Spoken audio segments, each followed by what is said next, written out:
জামায়াত আমিরের x account hack হওয়া নিয়ে যা ঘটছে এখন, এটাকে সুস্পষ্ট একটা পরিকল্পনা বলে মনে হচ্ছে জামায়াতের দিক থেকে, যেটার মাধ্যমে তারা তার প্রধান প্রতিদ্বন্দ্বী বিএনপির ভীষণ ক্ষতি করার চেষ্টা করছে। আমরা গতকাল দেখেছি বঙ্গভবনের একজন কম্পিউটার প্রোগ্রামারকে ডিবি প্রাথমিকভাবে আটক করেছিল। এরপর সারা দিন নানা ঘটনা ঘটলো এবং সবশেষে বেশ রাতে পুলিশের পক্ষ থেকে প্রেস ব্রিফিং করা হয় এবং সেখানে জানানো হয় যে তারা ইনভেস্টিগেট করেছেন এবং তাকে গ্রেফতার করা হচ্ছে সংশ্লিষ্ট থানার মাধ্যমে, যে থানায় জামায়াত ইসলামী জিডি এবং মামলা করেছিল। এটাকে খুব স্পষ্টতই একটা ফ্রেমিং, একটা পরিকল্পনা তৈরি করা হচ্ছে সেটা বলতে পারি। কারণ আমরা আসবো এই জায়গায় কত রকম অসঙ্গতি আছে এই জায়গায়, এবং একটার পর একটা ঘটনা ঘটিয়ে আসলে দিনের শেষে তারা চেষ্টা করছেন এটা করতে। উদ্দেশ্যটা খুব ক্লিয়ারলি বোঝা যাবে। জনাব গোলাম পরওয়ার, জামাতের সেক্রেটারি জেনারেল, খুব ক্লিয়ারলি বলছেন, আমরা মনে করি বঙ্গভবন ও ইন্ডিয়ার সঙ্গে প্যাকেজ প্ল্যানে বিএনপি জামায়াত ইসলামীর ইমেজ ধ্বংস করার জন্য সাইবার অ্যাটাক করেছে। তিনি এরকম একটা কথা বলেছেন জনসভায়। কি হচ্ছে আবার বঙ্গভবন ও ইন্ডিয়ার সঙ্গে প্যাকেজ প্ল্যানে বিএনপি? আমরা ফ্রেমিংটা বুঝতে পারছি নিশ্চয়ই। দীর্ঘদিন থেকে নির্বাচন চাওয়ার অপরাধের কারণে, মানে গণতান্ত্রিক বাংলাদেশ চাই কিন্তু যারা নির্বাচন চায় তাদের অপরাধ হয়ে যায়। বিএনপি যেহেতু নির্বাচন চেয়েছে রিপিটেডলি, বা কোনো ব্যক্তিও যখন চেয়েছে, আমি যখন চেয়েছি, ভারতের দালাল হয়ে গেছে। আবার বঙ্গভবনের কথা এখানে এই কারণে আসছে, জনাব শাহাবুদ্দিন চুপ্পুর প্রতিও ভীষণ ক্ষুব্ধতা আছে। জামায়াতে ইসলামী সহ তাদের সাথে অ্যালাইন্ড বেশ কিছু ইনফ্লুয়েন্সারের, বিশেষ করে বিদেশে থাকা লোকজনের। তো তারা মিলে বঙ্গভবনকে আনেন, কারণ শাহাবুদ্দিন চুপ্পু আওয়ামী লীগের একমাত্র ব্যক্তি যিনি আওয়ামী লীগ মনোনীত রাষ্ট্রপতি এবং এখনও রয়ে গেছেন, তাকেও একইভাবে ফ্রেম করা হয়। এই হচ্ছে জনাব গোলাম পরওয়ারের ন্যারেটিভ। তাহলে অঙ্কটা মিলে যায়। অনেক দিকে লাভ হলো এই যে হ্যাকের নাটক সাজিয়ে এখন দিনের শেষে বিএনপিকে এভাবে অ্যাটাক করা যাচ্ছে, এবং এই অ্যাটাকগুলো অবশ্য একটা ইনহেরেন্ট দুর্বলতা হিসেবে আমাদের সামনে হাজির হবে বলে আমি মনে করি, বা এটা একটা বহিঃপ্রকাশ। জামায়াত আসলে খুবই ফ্রাইটেন্ড বা খুবই ভীতবোধ করছে এই আচরণ। তাই যাই হোক, যা ঘটনা ঘটেছে সেটা একটু বলা দরকার। প্রাথমিকভাবে যখন ওই প্রোগ্রামারকে গ্রেফতার করা হয় তখন এই আলাপটা হচ্ছিল যে তাকে সরকারি চাকরির যে বিধি আছে, আইন আছে, সেটা লঙ্ঘন করে গ্রেফতার করা হয়েছে সংশ্লিষ্ট কর্তৃপক্ষের অনুমোদন ছাড়া। যদিও ব্রিফিং আমি দেখলাম সেখানে তারা বলছেন তারা এই অনুমোদন বা অনুমতি নিয়েছেন। কিন্তু এখানে খুবই ইন্টারেস্টিং একটা ব্যাপার আছে, সেটা হলো তাকে গ্রেফতার করা উচিত হবে কি হবে না সেটা নিয়ে ডিবি দ্বিধাবিভক্ত হয়ে পড়েছিল। আমি পড়ছি প্রথম আলো থেকে। নাম প্রকাশ না করার শর্তে একজন ডিবি কর্মকর্তা বলেন, এখন পর্যন্ত ডিজিটাল ফুটপ্রিন্ট যতটুকু পাওয়া যাচ্ছে তাতে দেখা যাচ্ছে সারওয়ার আলম সরকারি যে ইমেইল ব্যবহার করতেন সেটি আগেই হ্যাকড হয়েছিল। ফলে তার বিরুদ্ধে আইনগত ব্যবস্থা নেওয়া হবে কিনা সে বিষয়ে আজ সন্ধ্যা পর্যন্ত সিদ্ধান্ত হয়নি। সম্ভবত তারা এই জায়গায় শক্ত ছিলেন, কারণ সংবাদ সম্মেলনেই দেখেছি একজন সাংবাদিক প্রশ্ন করেছিলেন যে ডিবি কর্মকর্তারা এটা বয়কট করেছে, যারা তদন্ত করেছে তারা বয়কট করেছে। এটার কোনো সদুত্তর ওখানে থাকা পুলিশ কর্মকর্তাকে আমরা দিতে দেখিনি, সম্ভবত তিনি ডিএমপি কমিশনার।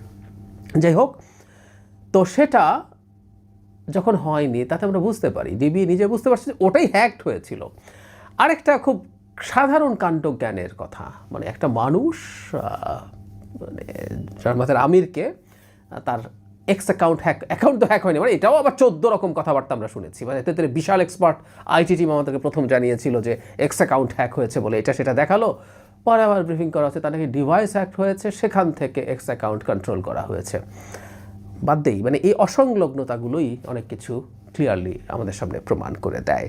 যাই হোক, তারা এটা বললেন, কিন্তু এখানে আমাদের সামনে যেটা আসলো, এই যে মিস্টার সারওয়ার আলম, মানে এত স্টুপিড তিনি তার অফিসিয়াল যে ইমেইল অ্যাড্রেস আছে বঙ্গভবনের মধ্যে, বঙ্গভবনের অ্যাড্রেস দিয়ে লেখা, সেটা থেকে তিনি ম্যালওয়্যার পাঠাবেন জামাত আমিরের কাছে যেন তিনি এটা ক্লিক করে বিপদে পড়েন, বা তার ফোন থেকে, তার ভাষ্য মতে, ফোন বা ডিভাইস তার আউট অফ কন্ট্রোল হয়ে যাবে।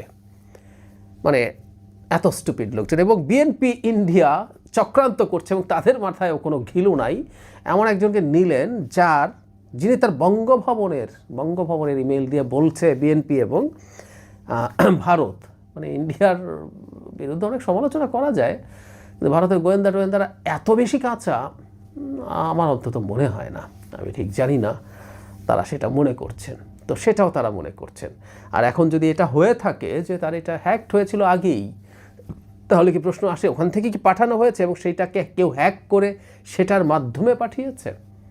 অনেক অনেক প্রশ্ন আসতেই পারে যদি সেটা হ্যাক হয়ে থাকে, যদিও বারবার বলছি এটা আসলে সেরকম হয়েছে বলে আমরা মনে করি না। পুলিশের মধ্যে খুবই সম্ভাবনা আছে জামায়াতের হয়ে একটা ফ্রেমিং তৈরি করার।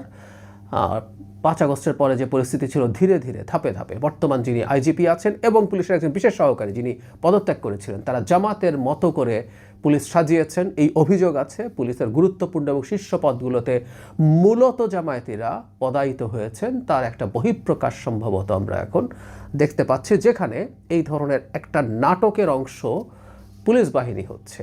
হাসিনার সময় আমরা এই ধরনের নাটক পুলিশ, এমনকি সেনাবাহিনীর কোনো কোনো গোয়েন্দা সংস্থা, এটা অবশ্য সেনাবাহিনীর না, রাষ্ট্রীয় গোয়েন্দা সংস্থা যেটা প্রধানমন্ত্রীর অধীনে থাকতো, তাদেরকে দিয়ে করানোর চেষ্টা করা হয়েছিল। একই রকম ফ্রেমিং আমরা এখানে দেখতে পাচ্ছি। কিন্তু আমি ওই যে শুরুর দিকে একটা কথা বলেছিলাম, আমি সত্যিই বিশ্বাস করি এই ধরনের আচরণ জামায়াতের মেজর একটা দুর্বলতার বহিঃপ্রকাশ। সেটা হচ্ছে জামায়াত ফাউল করছে।